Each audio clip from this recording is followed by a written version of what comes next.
Здравствуйте, меня зовут Костерина Ирина Геннадьевна, мне 18 лет, мой рост 173 сантиметра, а вес 55 килограмм.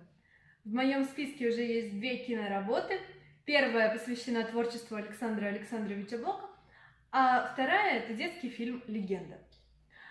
Я очень сильно люблю петь, и мне абсолютно не важно, слушает меня кто-нибудь или нет.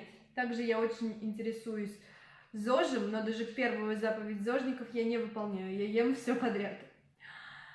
Интересный факт обо мне заключается в том, что я всю жизнь думала, что у меня никогда не будет собаки.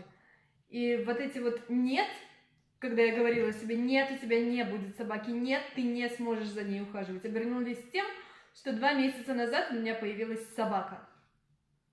И мораль этого всего случая вылилась в мой девиз по жизни, который звучит так: никогда не говори никогда, никогда не говори «нет». Всегда нужно пробовать, всегда нужно стремиться, всегда нужно что-то делать. Большое спасибо вам за просмотр, большое спасибо за то, что потратили на меня свое время.